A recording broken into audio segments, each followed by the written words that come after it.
কৃষি থেকে সরিয়ে পরিসংখ্যান ও পরিকল্পনা রূপায়ণ দফতরে তাঁকে পাঠানো হয়েছিল, কিন্তু মুখ্যমন্ত্রী মমতা বন্দ্যোপাধ্যায়ের এই সিদ্ধান্ত মেনে নিতে পারেননি রবীন্দ্রনাথ ভট্টাচার্য।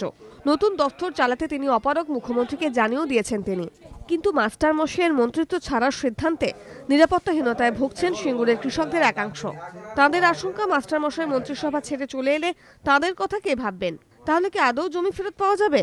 দোনামোনার মধ্যে তাই মাস্টারমশাইয়ের বাড়ি গিয়ে হাজির সিঙ্গুরের গ্রামবাসীরা। বেশ কিছুক্ষণ গ্রামবাসীদের সঙ্গে কথা বলেন রবীন্দ্রনাথ ভট্টাচার্য। তাঁর আশ্বাস, মন্ত্রিত্ব ছাড়লেও গ্রামবাসীদের পাশেই আছেন তিনি।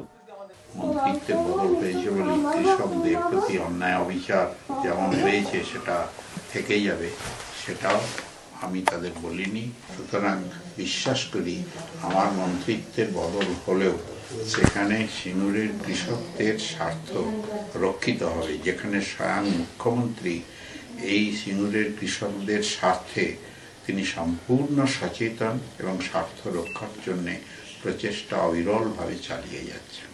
এদিকে রবীন্দ্রনাথ ভট্টাচার্যের বিষয়ে এদিন মুখ খোলেন কংগ্রেস নেতা আব্দুল মান্নান। বলেন, রবীন্দ্রনাথ ভট্টাচার্য একজন সৎ মানুষ, মুখ্যমন্ত্রীকে তার কাছে ক্ষমা চাইতে হবে। মান্নানের আশা, রবীন্দ্রনাথ ভট্টাচার্য আবার মন্ত্রিত্বে ফিরবেন। ভদ্রলোককে যতটুকু জানি তিনি আত্মসম্মানবোধ এবং আত্মমর্যাদাবোধ তার আছে। তিনি যেমন দুর্নীতির সঙ্গে আপোষ করেন না, তেমনি নিজের সম্মান হানি হোক এরকম কোনো কাজের সঙ্গে তিনি আপোষ করেননি। আর তৃণমূল কংগ্রেস তো সম্মান কাউকে দিতে জানে না, অসম্মান করতে তারা বেশি দক্ষ। আমার মনে হয় মমতা ব্যানার্জি তো শেষ মুহূর্তে ড্যামেজ কন্ট্রোল করেন।